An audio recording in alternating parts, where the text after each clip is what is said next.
Bonjour, c'est Gwenola. Bienvenue sur le podcast où on parle maison neuve, construction, projet de vie. J'ai créé Chérie on construit pour toi qui veux faire construire ta maison. Entre les contrats, le choix du terrain, les plans, le budget, le timing et tout ce que tu entends, tu te sens perdu ? Je te comprends. Tous les 15 jours, je te partage ici mes conseils concrets et des réflexions pour te permettre de bien préparer ton projet. Je reçois aussi des professionnels qui t'apportent leur expertise et des propriétaires qui ont déjà vécu l'aventure pour qu'ils te partagent leur expérience. Mon objectif ? Que tu vives ton projet sereinement en sachant exactement où tu vas. Prêt à construire ? Je te laisse avec l'épisode du jour. Bonne écoute ! Bonjour Elodie, bienvenue sur le podcast Chérie on construit. Je suis ravie de t'accueillir aujourd'hui parce que, comme je te le disais juste avant de démarrer, l'enregistrement, je voulais faire un épisode sur, le thème du rangement et la fée du tri est apparue dans mon feed Instagram comme par magie. J'étais super contente parce qu'en plus tu as construit une maison, donc ça va beaucoup m'intéresser. Je vais te poser des questions aussi là-dessus.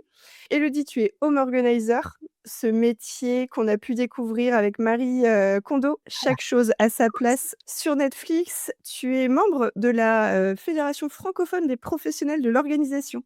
Je ne savais pas qu'il y avait une telle organisation, je trouve ça, hyper intéressant. Tu vas peut-être nous en dire plus et aujourd'hui, tu formes aussi des home organizers avec, de nombreuses ambassadrices, donc de nombreuses fées du tri partout en France, qu'on peut écouter, qu'on peut entendre, tes ambassadrices, dans ton podcast Bordel organisé, dont j'adore le nom.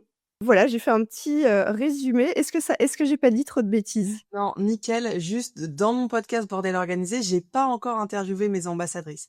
J'ai interviewé en revanche une personne qui est home organizer, mais c'est pas une de mes ambassadrices parce que justement la question s'est posée pendant le tournage du podcast. Je voulais les interviewer, mais comme elles sont très nombreuses, voilà, soit j'ai interviewé toutes, soit j'en ai interviewé aucune. Donc j'ai fait le choix de pas en interviewer, mais par contre d'interviewer une home organizer en particulier et peut-être que les prochaines ce sera des ambasses à voir. Bah, ouais, mais tu vois, je pensais que c'était une ambassadrice, après, l'épisode était Native, hyper non. intéressant. Donc Super. voilà, Bordel organisé qui parle, de ton sujet favori. Avant, de démarrer avec toutes mes questions, est-ce que tu pourrais, nous raconter comment tu es arrivée? Parce qu'avant tu faisais pas ça du tout. Tu travaillais dans le cinéma. Est-ce que tu peux nous raconter un petit peu ton parcours et puis, voilà, nous en dire plus? Comment tu es arrivée à créer tout ça? Eh ben, ça a commencé en fait en 2016 quand j'ai découvert, enfin quand on m'a offert le livre de Marie Kondo, La magie du rangement. Pour moi, ça a été vraiment l'élément déclencheur, quoi. J'ai lu ce livre hyper rapidement et je me suis dit: «Waouh, mais c'est génial, mais moi aussi je vais être payée pour ranger, quoi». C'est vraiment ce que je me suis dit et j'étais effectivement intermittente du spectacle, donc je travaillais sur des tournages, j'avais des équipes et c'est vrai que la question s'est posée de dire: «Bah, si je m'arrête et que je me lance dans le home organizing alors que c'est un métier que personne connaît, que je sais pas comment être entrepreneuse et cetera, si je veux revenir en arrière dans le cinéma, ça va peut-être être compliqué». Donc en fait, j'ai eu un peu peur, ça m'a un peu freinée et quelques mois après, l'univers a remis sur mon chemin le home organizing. J'ai une pote de Bruxelles qui m'a dit: «Tiens, regarde, toi qui aimes bien ranger, écoute cette interview» et j'ai écouté l'interview d'une personne qui était home organizer en Belgique D'accord. et en fait, j'ai eu un peu un coup de cœur, comme Marie Kondo, sauf qu'elle, elle était belge, donc elle parlait français, elle était quand même plus proche de chez moi. Elle s'appelait Élodie aussi, Ah, un et signe de donc plus. voilà, je me suis dit: «OK, bon, bah, là, je vais pouvoir aller la rencontrer et cetera» et donc ce moment-là m'a permis de me dire: «OK, je vais aller la voir et voir comment ça se passe» et quand je l'ai rencontrée et ben, effectivement, bah, ça m'a beaucoup impressionnée. Je me suis dit: «Waouh!» Déjà à l'époque, elle faisait de la formation, on était en 2017, donc c'était quand même pas rien et en Non, fait, en précurseur. repartant de chez moi, je me suis dit: «Mais c'est bon, je veux faire la même chose, quoi». Donc en fait, je me suis dit: «Si elle y arrive, il y a pas de raison que moi j'y arrive pas», même si elle m'impressionnait Excellent. quand même beaucoup et ça a été parti pour l'aventure, Fée du tri à ce moment-là. Fais du tri. Tu rangeais déjà beaucoup avant? Parce que j'ai cru voir passer dans mes petites recherches qu'on t'a pas offert ce livre de Marie Kondo pour rien. Ouais, tout à fait, effectivement. Bon, moi, j'aime bien ranger déjà, c'est un truc que je range et j'organise, que ce soit de manière enfin, le matériel et l'immatériel. C'est plutôt moi dans la bande qui enfin, il y a pas que moi, mais je veux dire, qui aime bien organiser des week-ends, des vacances. Là, tu vois, on est, en janvier, c'est moi qui vais en faire un groupe WhatsApp pour les vacances de cet été, quoi. C'est plutôt ça, tranquille. OK. Et OK. effectivement, quand j'allais chez mes parents, je le fais moins maintenant. Mais j'avais un besoin de ranger et mon père, il achète de manière compulsive Ah des waouh, livres, OK. des DVD, etc. Donc, il y a toujours beaucoup. Alors, les livres, j'y touche pas trop, mais les DVD, il a une petite armoire à DVD. Et moi, à OK. chaque fois, je m'amusais à tout remettre par ordre, soit par ordre de réal, soit par ordre alphabétique, etc. Et lui, il avait sa propre organisation. Donc, à chaque fois, il s'arrachait les cheveux. Et moi, ça m'amusait trop de Ah, faire ça. Donc, je, je, il je le trouve faisais sans lui demander. Et voilà. Et donc, il du coup, trouvait comme plus ses DVD, le pauvre. il s'y retrouvait plus dans son organisation, parce qu'il y a une vraie logique de les DVD qui sont à la verticale, ils sont vus, ceux qui sont à l'horizontale, ils sont pas vus. OK. Voilà, il y avait une logique dans ce qui paraissait du bordel. C'est souvent ce que vont dire les gens bordéliques d'ailleurs. Mais en Oui, tout cas, voilà. effectivement, Ouais. pour être bordélique, effectivement, je m'y retrouve dans Oui, mon je m'y bordel. Si retrouve c'est dans mon rangé, je bordel. retrouve pas. Donc voilà, donc c'est là que mon père, comme il était à l'époque libraire, il a vu le livre de Marie Kondo, il me l'a offert et c'était le début de l'aventure. Excellent, super. Je vais y revenir parce que tu as travaillé d'abord donc pour des particuliers. Aujourd'hui, tu le fais encore un petit peu, si j'ai bien compris, mais tu formes Ouais, aussi. Mais tu as quand même développé majoritairement. plein de choses, donc j'imagine Ouais, que tu c'est as ça. moins de temps. En fait, je l'ai fait beaucoup avec des particuliers, donc pendant plusieurs années, j'ai travaillé avec le particulier et en fait, bon moi j'aime parle un peu aussi de développement personnel dans mon approche, et c'est vrai que c'est venu à moi comme ça. Je me suis rendu compte qu'au début, quand on lance sa boîte, on se dit: «C'est quoi ma cible? C'est quoi mon persona?» La fameuse question, et Ouais, pour moi, dans ma tête, ma cible, c'était les gens qui avaient besoin d'aide pour ranger, et en fait, ça a glissé, alors sans que je le veuille, ou en tout cas, les gens qui sont venus me voir, c'était des gens qui voulaient faire mon métier. Il y en a beau, alors je d'accord, continue à trier chez les gens, mais ceux qui venaient me voir de manière ponctuelle, facile, voilà, c'était des gens qui en fait adoraient ce que je faisais et voulaient en faire leur métier. Donc pendant 1 an, j'ai reçu plus de 300 messages, appels, mails et tout. C'était waouh! c'était fou. Tous les jours, j'avais quelqu'un qui m'appelait pour en savoir plus. Donc au bout d'1 an, j'ai fini par dire ok, je vais enlever mon numéro de téléphone parce que c'est pas possible. En fait, je peux pas C'est passer pas mon temps gérable. au téléphone, c'était pas gérable. Et je vais créer une formation parce que à ce moment-là, j'avais trié presque plus de 300 maisons. Donc, en fait, j'avais quand même une expertise et je me suis dit, OK, lançons la formation, on va voir comment ça se passe. Et effectivement, j'ai mis 1 an à préparer ma formation. Et quand je l'ai lancée, la première session qui était en présentiel à l'époque, juste avant le Covid, c'était Ah waouh! en octobre avant le Covid, elle était complète, complètement Ah, trop complète. bien. Les gens sont venus, la France entière pour faire la formation. Donc, voilà, ça a été le début de cette aventure. Et petit à petit, j'ai lâché le tri chez les particuliers parce qu'en fait, effectivement, je peux pas du tout faire et On sinon peut c'était pas tout faire. burn-out, assuré, quoi. Assuré. Mmh. Ton parcours, il est super intéressant parce que tu faisais quelque chose d'autre, tu adorais le rangement. Marie Kondo a été le déclic. Je sais son livre, il sort en 2016, c'est ça? Ouais, il est peut-être sorti un peu avant, mais moi je l'ai lu en 2016, ouais. Tu l'as lu en 2016. Il y a eu l'émission aussi Ouais, alors l'émission, elle est il arrivée y a eu bien après.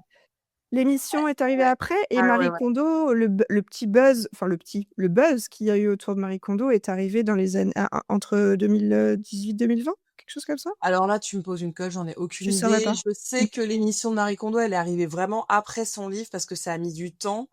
Et oui, je pense que là, on est sur la période Covid, post-Covid, où il y a eu l'émission de Marie Kondo, il y a eu les autres émissions Netflix, il y a eu des émissions françaises, il y a eu quelques reportages. On a commencé Ouais, à en parler de on en plus en plus, parlait. même si c'est encore un peu discret, je trouve. Oui, ça Mais reste, à la fois massif et à la fois discret, c'est ouais, assez rigolo. Ouais. mmh. Selon le milieu dans lequel on évolue, il y a des gens qui ont jamais entendu parler de ça. Bon, moi, je dois te dire que Marie Kondo me faisait peur. J'ai beaucoup plus Quand même. préféré la version américaine, avec des arcs-en-ciel, voilà. Ouais. Pour bien cadrer, parce qu'aujourd'hui, bah, tu es une femme d'affaires accomplie, mais c'est quoi le métier de home organizer? Parce que, comme tu dis, c'est à la fois discret, à la fois connu, à la fois, on a l'impression que c'est pour nous expliquer comment on va plier nos jeans et on se dit: «Quand même la flemme parce que j'ai pas le placard qu'il faut», tu vois? C'est quoi le métier home organizer? Est-ce que tu peux nous expliquer? Il y a déjà une petite subtilité. Bon, ça, on n'en parle pas forcément parce que voilà, là, on a le temps d'en parler, donc je peux l'expliquer. En gros, nous, on est des professionnels de l'organisation. Je fais partie de la fédération, effectivement. Dans les professionnels de l'organisation, il y a des personnes qui accompagnent des particuliers et il y a des personnes qui accompagnent des entreprises. Donc déjà, il y a ces D'accord. 2 catégories-là. On est toutes professionnels de l'organisation. Et dans les personnes qui interviennent chez les particuliers, il y a encore 2 sous-catégories. Il y a les home organizers et les home managers. Les 2 peuvent aller ensemble. Mais une home organizer, donc moi, c'était mon métier, voilà, pur, c'est d'accompagner le particulier dans le tri, le désencombrement et l'organisation de sa maison. sur un plan matériel. La D'accord. home manager, elle va plus accompagner sur un plan immatériel. Comment je gère mon budget, comment je gère les tâches Mmh. familiales, comment je gère le planning, etc. Évidemment, les D'accord. 2 peuvent se coller ensemble, hein. Voilà. Oui, Mais ça peut toutes les coachs en argent, en gestion de budget, etc., c'est aussi des professionnels de l'organisation. Au niveau pro, les personnes qui organisent des mariages, oui, c'est aussi des professionnels de l'organisation. Il y a même des office managers aussi qui organisent au sein de l'entreprise. Donc tout à il y a fait. plein de sous-métiers. En tout cas, moi, je peux parler de vraiment la branche que je connais le mieux, même si je les connais toutes quand même un peu. Donc nous, l'idée, c'était vraiment, justement, c'est pour ça que c'est intéressant que tu parles de Marie Kondo qui te faisait peur et de l'autre méthode, En parce qu'en bonne bordélique, elle me faisait flipper. en fait, dans la méthode de Marie Kondo, ce qu'on ne retrouve pas chez Cléa et Johanna qui font l'émission sur Netflix, Marie Kondo, elle vient travailler sur les émotions, sur le deuil, sur le lien aux objets. Ce que ne Oui, font pas Cléa et Johanna, que j'adore aussi, mais Cléa et Johanna, elles rendent les choses belles, mais elles viennent oui. pas mettre le doigt sur pourquoi on en est arrivé là et pourquoi il y a autant de bazar dans cette maison, pourquoi les fringues ça déborde, Mmh. pourquoi. Elle Oui, rend juste il y a l'effet waouh qu'on a tous envie exactement. et c'est pour ça que quand on le fait une fois par an et ben, ça reste pas. C'est parce qu'on Ouais. va pas chercher la source. C'est ça, Exactement. en fait? Ouais, OK. exactement. Et c'est une méthode, hein. Moi, c'est pas ma façon de travailler, mais je respecte complètement les home organizers qui font ça parce qu'il y a des gens qui veulent pas aller faire du développement personnel ou se poser des questions. Ils veulent juste avoir une maison bien rangée. Sauf qu'effectivement, comme tu dis, sur le long terme, alors il peut y avoir des bonnes bases, hein, mais selon la personnalité, ça peut ne pas être pérenne. Bon, à voir. Mais remarque, c'est bien, ça permet à la home organizer de revenir régulièrement, ce qui est moins notre cas à nous quand on travaille avec le particulier. Donc, moi, dans mon approche, l'idée, c'est donc des personnes qui viennent me voir, qui ont besoin d'aide parce que la maison est en bazar pour une raison ou une autre, on sait pas, Mmh. et ils se sont laissés happer, et là, ils en peuvent plus. Il y a vraiment un truc de, on n'en peut plus, c'est trop le bazar, je m'y retrouve pas, etc.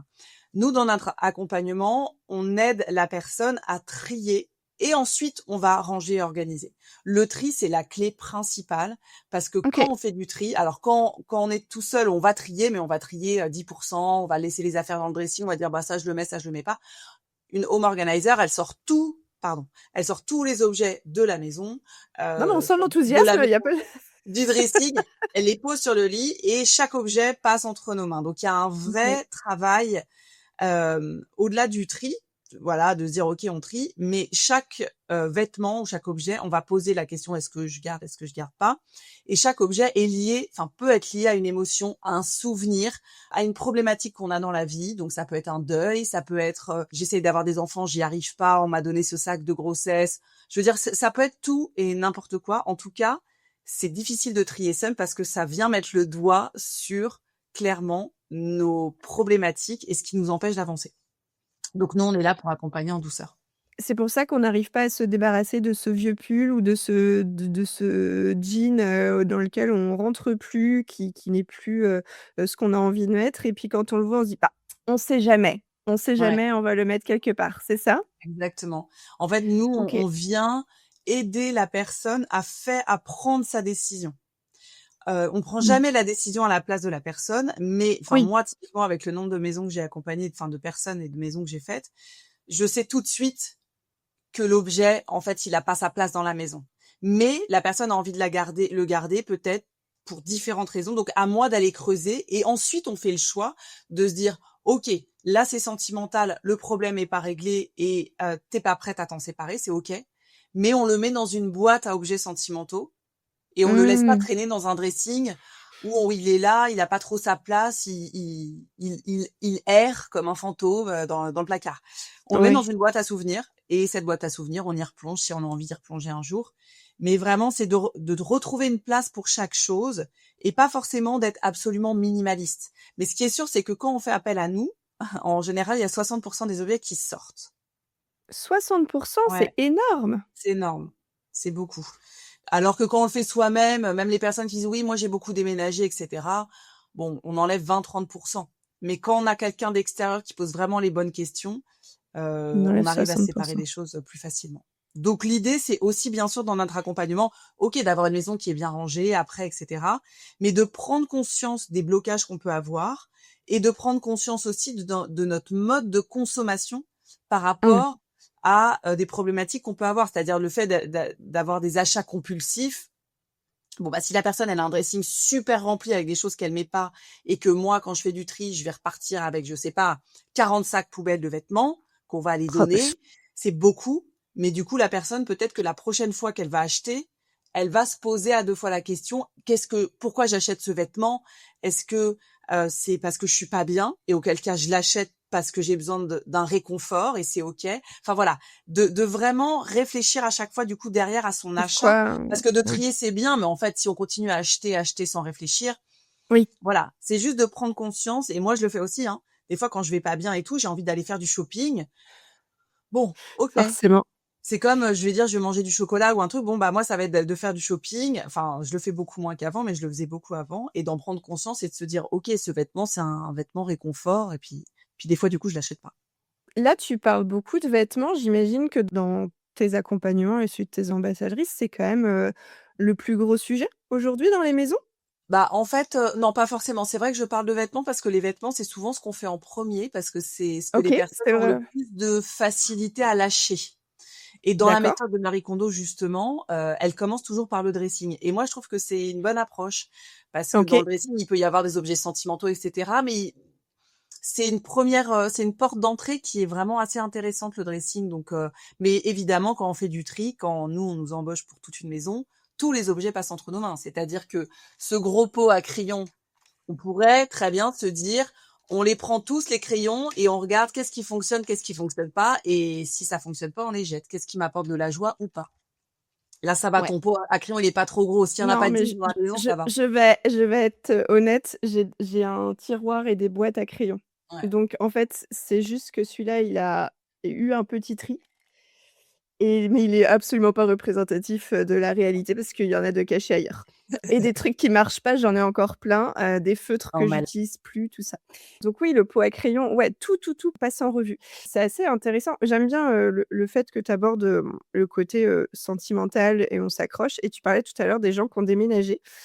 Cet épisode, c'est un peu une thérapie pour moi, finalement. En fait, j'ai, vécu au Québec pendant 3 ans et on est rentré il y a 11 ans maintenant et quand on est parti en bonne personne qui, partait faire un PVT. On avait, une grosse valise chacun, plus enfin, tu vois, on avait ça Ouais, allait, bon, tu vois? oui. On a vécu là-bas, mais on s'est jamais implanté quelque part, donc quand on est rentré, bah, on avait quand même des trucs parce qu'on était un jeune couple à l'époque et on est rentré avec 4 malles cantine, ces grandes Ouais, malles en métal, et je vois bien. cetera. Donc on avait fait du tri avant de partir, vendu, mis chez nos parents, mais pas tant que ça parce qu'on n'avait pas de meubles et tout. On est rentré avec 4 malles et après on a emménagé quelque part. On a fait un premier déménagement et là je me suis dit: «Ça fait 3 ans qu'on est rentré, tout passait dans 4 malles. Comment ça se fait que j'ai besoin de 2 camions?» Tu Ouais. vois? Pour, déménager d'un appart à un autre et quand on a, emménagé dans notre maison, je me suis dit: «C'est pas possible» et du coup ça me tourne dans la tête et c'est pour ça que le sujet m'intéressait parce que je pense qu'on est tous un peu pareils et en plus quand on déménage, on va re on je vais y revenir après, mais on a, possibilité de faire du tri, mais on le fait pas du tout et on trimballe des choses, qu'on c'est comme quand tu vas en vacances et que tu fais ta valise. Tu fais ta valise, elle est blindée, tu as pas pu mettre Ouais. tout. Tu as mis 3 t-shirts, un short, 2 maillots de Exactement. bain et Ouais, tu aurais pu y aller en bagage cabine. ouais, C'est c'est un peu clair. ça. Ouais. L'image est bonne ou pas? Ouais, ouais, non, mais c'est vrai, hein, c'est vrai, il y a une attache, je vois très bien. Moi, j'ai vécu en Nouvelle-Zélande, on est rentré avec une malle, mais on est Bravo. resté 1 an, donc du coup, c'est pas non plus un peu moins. Mais c'est sûr, c'est vrai que, plus on a en fait, on évolue aussi dans nos vies, on vit dans des maisons, des fois c'est un peu plus grand que le petit appart et comme c'est grand, bah, on meuble avec des meubles et avec de la déco et autres, on Avec des achète des choses, choses quoi. et en fait, il y a pas photo, il y a quand même un vrai sujet de consommation. On est Oui, poussé à la consommation tout le temps, donc on se dit: «Tiens, ce petit ça. cadre, tiens, je vais acheter ce petit livre» et cetera.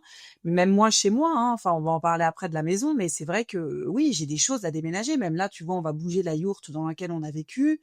Bon, bah, il y a des trucs dedans, tu te retrouves à devoir les vendre, un machin, mais qu'est-ce que je fais avec ça? Et on accumule beaucoup de choses. Après, c'est le lien qu'on a par rapport à ça et de se dire: «Est-ce que demain, avec quoi je pars si j'avais juste une petite valise? Quelle est mon attache à ça?» Mais je pense qu'il y a un vrai enfin, pour moi, il y a un truc un tout petit peu plus subtil, c'est que, pour moi, il y a une attache aux objets, mais il y a surtout une attache à la maison. Il y a un vrai sujet sur la maison. C'est-à-dire que, moi, c'est plus une attache au mur, à l'endroit, à l'espace et de comment il est décoré, ou justement des fois on essaie de prendre des meubles ou de la déco, de la mettre ailleurs et puis en fait ça va pas parce que Mmh. ça allait dans cette maison mais pas dans l'autre. Donc ouais c'est un vrai sujet et on est tous pareils. Après l'idée c'est justement de se dire OK, de trier régulièrement. C'est un peu le serpent qui se mord la queue, hein. On achète, on achète, on trie, mais en fait le fait quand même de trier régulièrement, ça permet de se dire ouais, OK, je vais peut-être me calmer, je vais acheter moins ça et puis en fonction d'où on habite aussi. Moi, j'habite en Oui, Dordogne, à Sarlat, je vais pas te mentir que j'ai pas 15 000 boutiques de fringues. Si j'habitais en plein centre de Paris, je pense que ce serait quand même, voilà, la oui. tentation n'est pas la même. Quand sur la route pour rentrer au boulot, tu as un centre commercial ou un truc, tu as souvent le ou si tu es à pied, tu as les petites boutiques. Quand tu habites, en région, tu peux, effectivement l'avoir moins. Mais c'est intéressant de tout ce que tu dis parce qu'on oublie souvent quand il y a du bordel quelque part, on se flagelle un peu, on va se dire, qu'on est bordélique, c'est un fait, faut pas non plus, mais il y a vraiment un côté émotionnel et qu'on oublie souvent. Quand Mmh. quelqu'un va aller, quelqu'un de très organisé arrive chez quelqu'un de bordélique qui va dire: «Ah tu es bordélique, c'est pas possible» et cetera. Mais en fait, on oublie qu'au-delà des choses, effectivement, il y a des émotions, Bien sûr. alors moi je suis pas formée à ça, mais de la psychologie aussi, Ouais, complètement. beaucoup et c'est vrai que d'avoir quelqu'un de neutre qui nous connaît pas, qui juge pas. C'est un vrai sujet, le jugement justement, enfin, ça, c'est un vrai truc où quand je forme les filles, je leur dis: «OK, vous savez ranger chez vous et tout, c'est bien, mais la compétence, c'est de savoir accompagner quelqu'un». De savoir ranger, organiser, je leur apprends pas à faire les filles, elles savent faire. Nous, on est nés Oui, avec ça, on adore ça, c'est notre passion, ça nous donne de l'énergie, on peut passer 6 heures dans une pièce en bordel. On peut pas nous faire plus plaisir que ça, quoi. Je veux dire, on fait partie de cette catégorie de gens un peu toqués, on adore. En revanche, d'accompagner quelqu'un dans la bienveillance et en se disant: «OK, le bazar, il est arrivé, c'est multifactoriel, le mari, les enfants, le travail, le mmh, burn-out, un deuil, la surconsommation, le fait de pas aller bien et donc du coup d'acheter. Enfin voilà, il y a plein de raisons et l'idée c'est d'aider la personne à comprendre ces raisons pour guérir tranquillement en fait, à son rythme. Mais effectivement, il y a des personnes qui sont juste pas prêtes.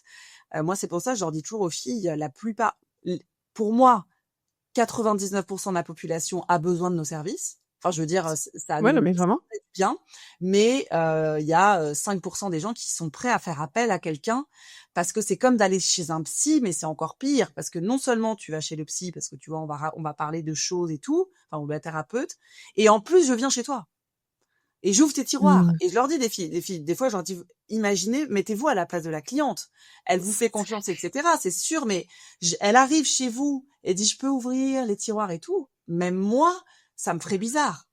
Bah, c'est hyper intime. Oui, personne n'a envie, qu'on ouvre ses placards. Quand tu as du monde chez toi, des fois, quand ils restent trop longtemps aux toilettes, tu te dis: «Est-ce qu'ils sont en train de fouiller chez moi?» Tu sais? Parce que tu as des gens hyper curieux. Moi, j'ai des gens qui sont Ah ouais, venus c'est chez moi, vrai? qui ouvrent des portes parce qu'ils sont curieux de voir comment est la Oui, maison. oui, ouais, ouais. Tu as un côté, intime, les petits tiroirs et cetera. J'ai entendu dans tes épisodes les objets insolites que tu peux retrouver aussi, chez les gens, donc tu peux avoir aussi des moments, hyper, personnels, que Hyper ce soit, intime. un peu rigolo comme certains, objets dont tu as parlé dans ton podcast ou, hyper lourds parce Oui. qu'un souvenir, parce qu'un vêtement, parce que, comme tu disais, le deuil. Donc tu disais que tu t'étais formée à la méthode de Marie Kondo. Alors moi je connais pas du tout Marie Kondo, j'ai pas lu, son livre et cetera, mais est-ce que tout vient de cette formation ou est-ce que toi, tu t'es formé à d'autres, choses pour compléter, en fait, cette vision, émotionnelle, psychologique autour du rangement et de la maison?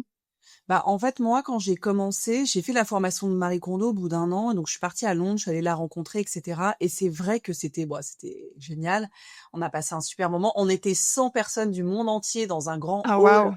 dans un hôtel de ouf, dans Londres. Enfin, tu vois, le truc était fou, quoi. Moi, Incroyable. c'était mon rêve, quoi. C'était vraiment, des Chinois, des Russes, des Françaises et tout, tu vois? Enfin bref. Et effectivement, bon, donc ce que j'ai appris dans la méthode Marie Kondo, c'est vraiment, elle a vraiment une méthode de tri par catégorie. Donc, on commence par les livres, on commence par les vêtements, ensuite les livres, etc. Donc, il y a une vraie catégorie à suivre, un vrai fil conducteur OK. à suivre si tu veux vraiment faire la méthode Marie Kondo. Et ensuite, il y a effectivement ce lien aux objets et le fait, et ça c'est souvent ce qui revient en disant, voilà, tu prends un objet dans ta main, genre ce chouchou, est-ce qu'il t'apporte de la joie, tu vois? Bon, Ouais, s'il je me est très souviens de cette question dans les voilà. reportages. Ouais. Et du coup, bon voilà, ça c'est un vrai sujet parce qu'en France, ça apporte de la joie, les gens ils sont là, ouais, bon. Moi, je le détourne un peu. Mais en tout cas, pour moi, la base de Marie Kondo, ça m'a beaucoup aidé, notamment sur l'empathie, le lien avec les personnes, d'être dans l'écoute de leurs besoins et de pas forcément ranger comme j'aimerais que ce soit rangé chez moi. Donc il y a un vrai sujet là-dessus, un vrai truc d'accompagnement. Après, en fait, j'ai pas fait de formation en rangement complémentaire. En revanche, les 350 maisons que j'ai triées, ça m'a apporté, ça m'a énormément Ah, nourri. Et mm, du coup, j'ai vraiment adapté ma méthode. Alors moi, j'ai rien inventé. J'ai pas une méthode, la fée du tri. Je vais pas mm. mentir là-dessus. C'est pas vrai.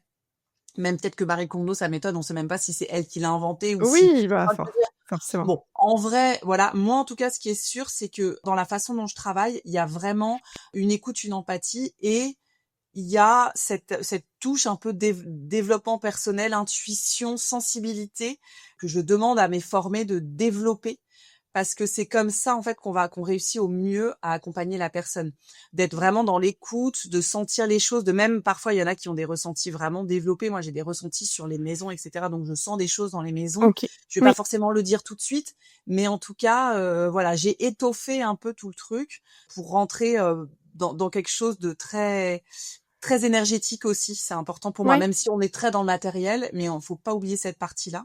Et juste c'est pour hyper terminer, intéressant. pour moi, on accompagne des personnes à faire du tri, à changer de vie. Enfin, il y a vraiment un truc assez complètement incroyable. C'est une philosophie de vie, c'est un truc qui est nouveau. Mais il nous accompagne aussi dans un développement personnel à titre personnel. C'est-à-dire que c'est une thérapie pour nous aussi.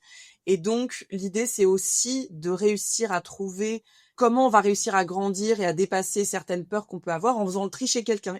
Qu'est-ce que ça nous renvoie? C'est toujours un effet miroir. Donc, en fait, de réussir à dire, ah tiens, là, ça m'a fait penser à ça. Donc, travailler en parallèle sur nous aussi, je pense que c'est essentiel pour pouvoir évoluer et pas stagner dans un truc où on se dit je sais tout et je sais comment faire quoi.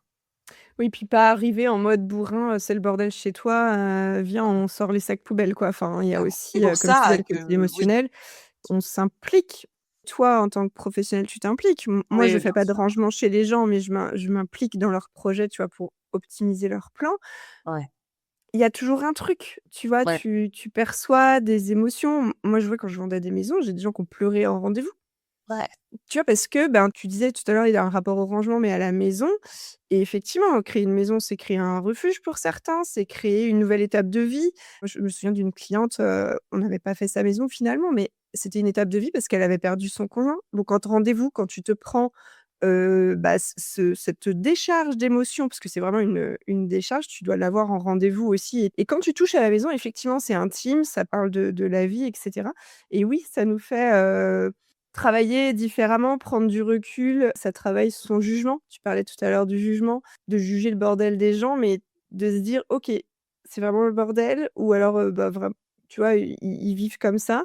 Pourquoi? Et en fait, toi, ça t'apprend aussi un peu d'humilité et cetera. Donc oui, je suis clairement. assez, je me Et c'est retrouve c'est là-dedans. pour ça que c'est vraiment les gens souvent ils ont peur de notre métier parce qu'ils ont déjà peut-être vécu des expériences, tu vois, où il y a la sœur qui est venue tout ranger ou une amie. Enfin voilà, il y a des trucs comme ça, mais nous c'est pas du tout ce qu'on fait. Et justement, c'est pour ça que le métier il existe et qu'on a des clients et que ça fonctionne. C'est que ben évidemment que nous on est dans la bienveillance et on a des outils qui ne sont. Mmh. Enfin c'est très très. Même moi à titre personnel, ça me paraîtrait presque impossible d'aller trier chez mes parents avec eux en tout cas. Enfin je veux dire, il y a trop d'émotionnel, trop de choses Ouais. ont pas assez de recul. Donc c'est pour ça que c'est bien de se faire accompagner.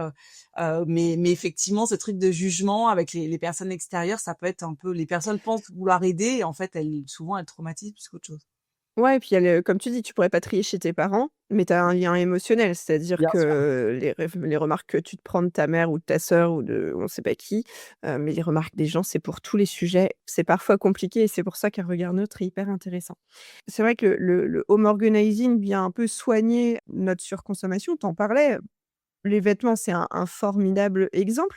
Dans les maisons, je trouve qu'aujourd'hui, avec les comptes Instagram, les liens Amazon pour s'acheter le petit tiroir magique, je suis à 2 doigts de craquer pour mes placards de cuisine, les aspirateurs, laveurs et cetera. Moi, je si elle écoute ce podcast, elle se reconnaîtrait. Je connais quelqu'un qui a 5 aspirateurs. Tu vois? Ah Moi, oui, c'est oui, oui, oui, le petit, le grand, le laveur, le robot, le tout ça. OK. Donc si j'ai besoin d'en acheter un nouveau, je lui pose des questions, mais il y a cette société de consommation, on y est confronté, tous les jours.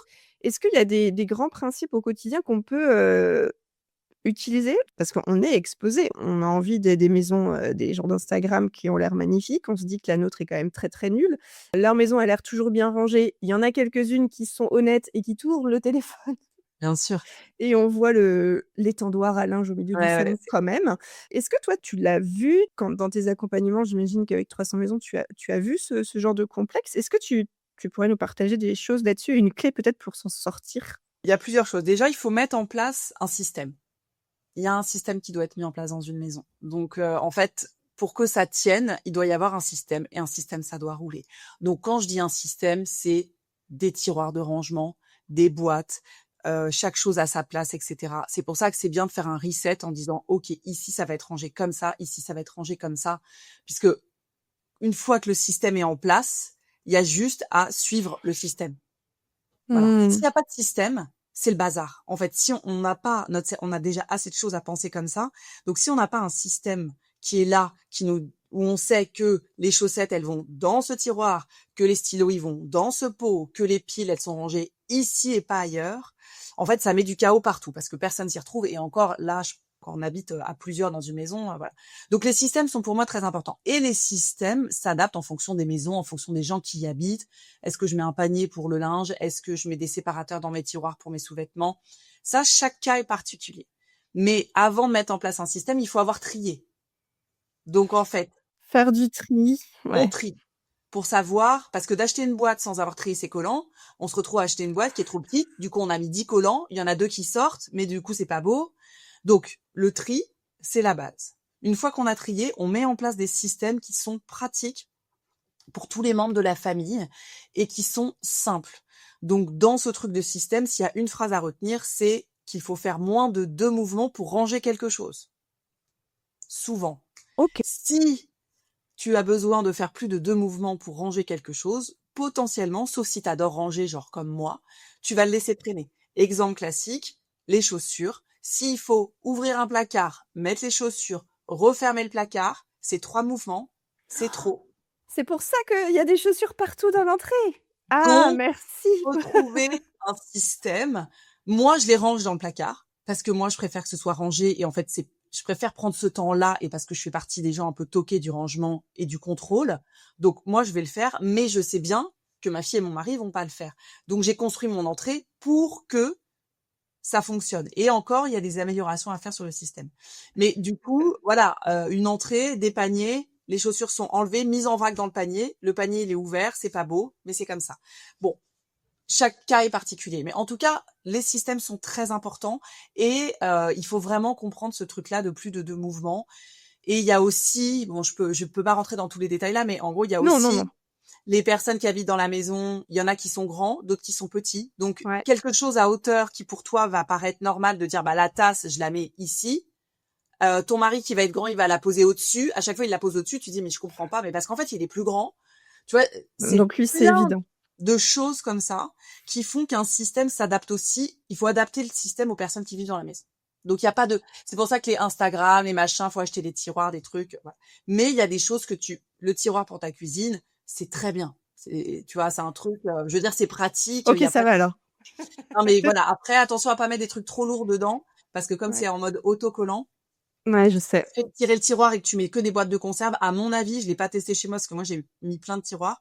Bon, donc le système est important et ensuite, pour terminer, pour que ce soit pérenne, une fois qu'on a système, etc., qu'on a trié, et ben en fait l'idée c'est de prendre conscience de comment on consomme et de se dire si j'achète un objet, je sors un objet.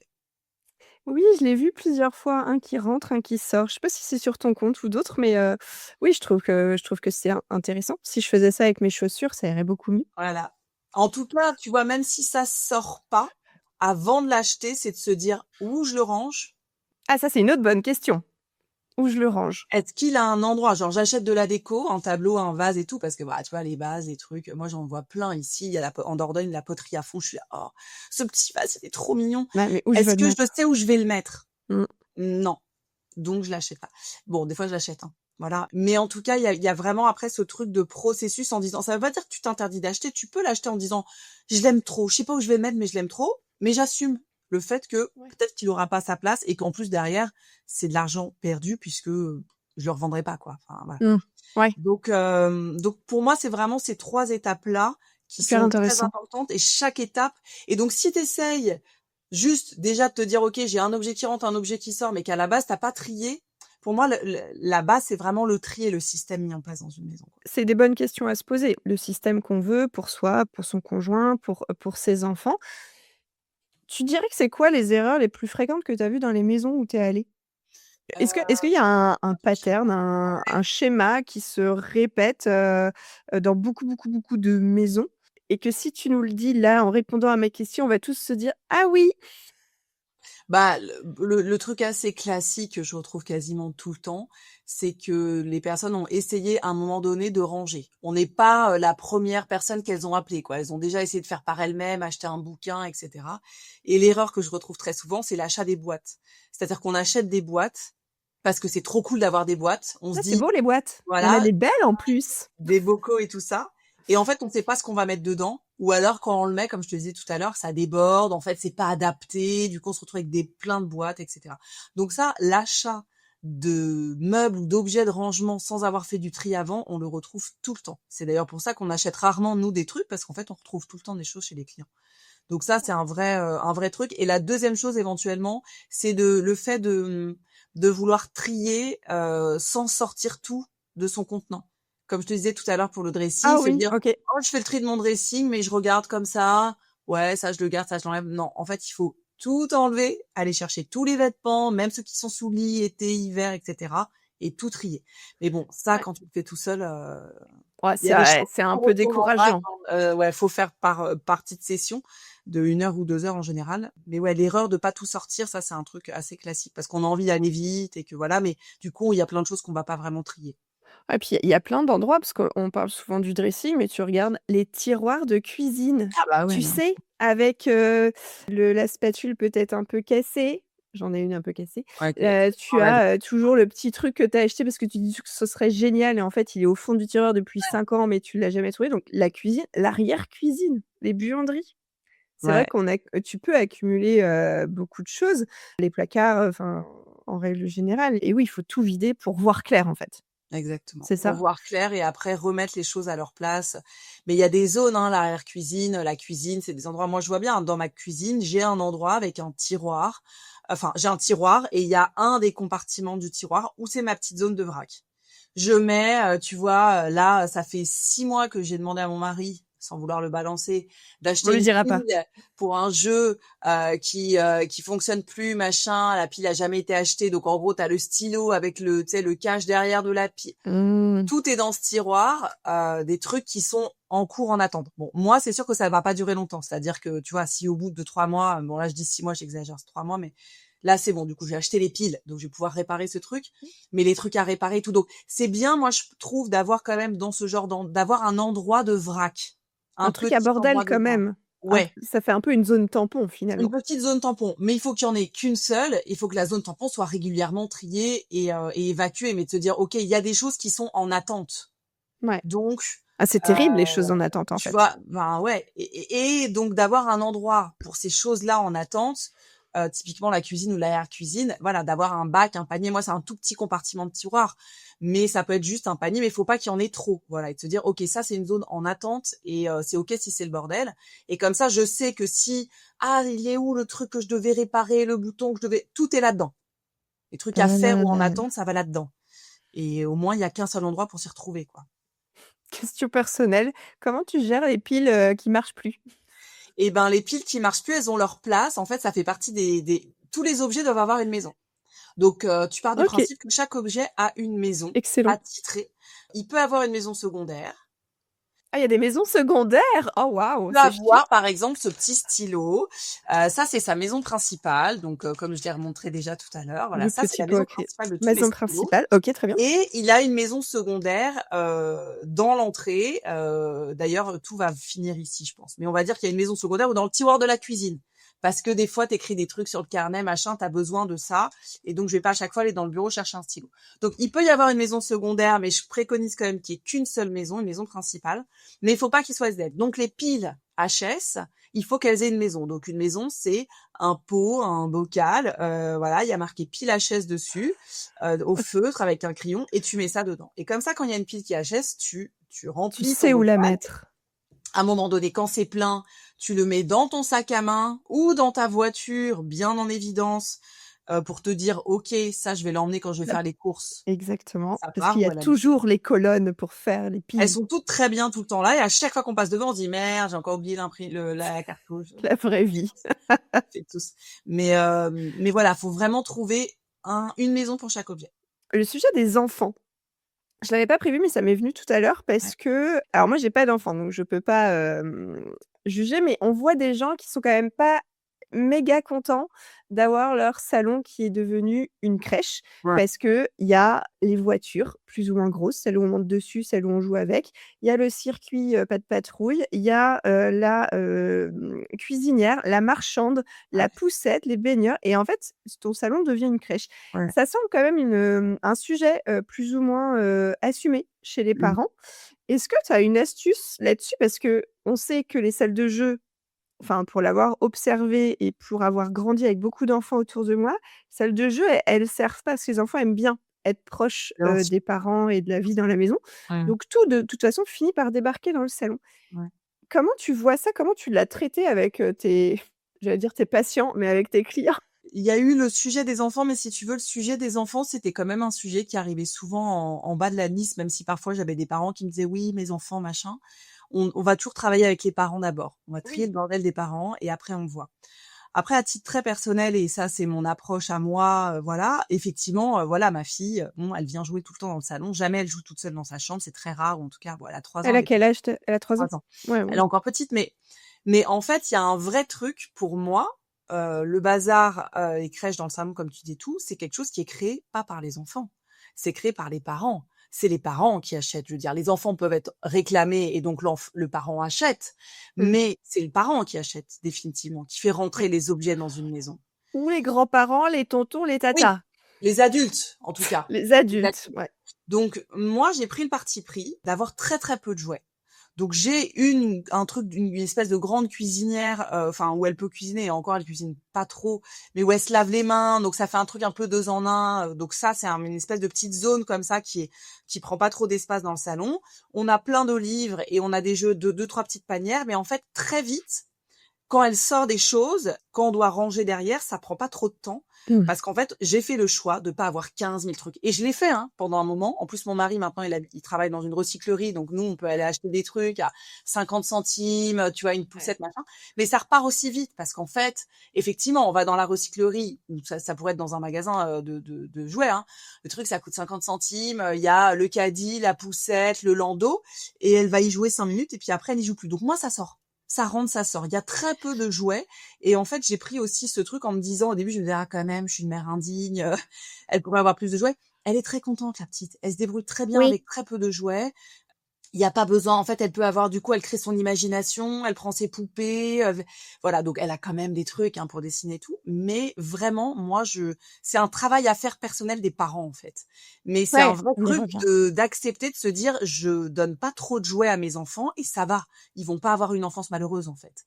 Mais Non, donc c'est un truc des parents, quoi. C'est un OK. vrai sujet. Donc chacun fait évidemment comme il a envie. C'est sûr que plus il y a d'objets, plus il y a de jouets, plus on passe notre temps à ranger. Puis on peut aussi les submerger, Fatigant. j'imagine. Moi, Ouais, je suis vite submergée par les objets. J'imagine que pour un bien enfant, sûr. avec un cerveau en développement et j'avais entendu, je sais plus où encore, j'entends beaucoup de choses, mais je ne sais pas d'où, le côté où c'est une maman, je crois, qui me disait qu'elle changeait. C'est-à-dire qu'elle Oui, ça c'est elle a un ouais, endroit où elle stocke, en gros, tous les jeux.